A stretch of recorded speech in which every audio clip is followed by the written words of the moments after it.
नमस्कार मंडळी, सविताच home kitchen मध्ये तुमचे स्वागत आहे। आज आपण बनवणार आहोत मस्त अशी कच्च्या कैरीची चटणी। आता त्याच्यासाठीचं साहित्य बघूया। इथे मी एक कच्ची कैरी घेतलेली आहे।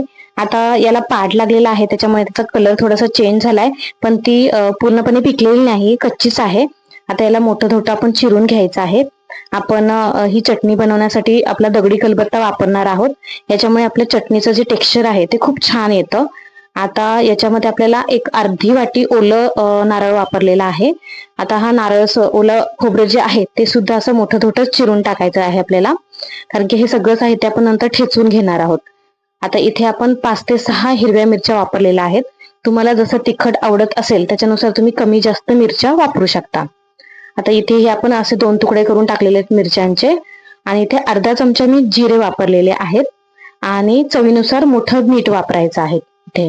आता हे सगळं साहित्य एकत्र कलबत्त्यामध्ये घेतल्यानंतर याला असं याच्या साहाय्याने कलबत्त्यामध्ये असं ठेचून घ्यायचं आहे आपल्याला।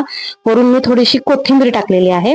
मस्त असं याला मोठं मोठंच आपल्याला ठेचून घ्यायचं आहे, खूप जास्त असं बारीक वाटायचं नाहीये। याच्यामुळे अशी मस्त अशी टेक्स्चर येतं आपल्याला चटणीचं। हे बघा, बऱ्यापैकी आता आपली चटणी जी आहे छान अशी वाटून झालेली आहे, आणि हे असं मोठं मोठं असं छान असं आपल्याला याला छान असं टेक्स्चर आलेलं आहे चटणीचं। हे बघा, आपली चटणी मस्त अशी तयार झालेली आहे। आता याला एका वाटीमध्ये आपण काढून घेऊया।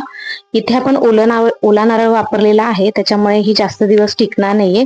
तुम्ही बनवा आणि लगेच संपवून टाका। जर तुम्ही सुकं खोबरं वापरलं तर ही 2-1 दिवस टिकेल। त्याच्यामुळे मस्त अशी आपली चटणी तयार झालेली आहे, आणि अशी छान अशी मस्त लागते। पोळी सोबत खा किंवा भाकरी सोबत सुद्धा खूप छान लागते।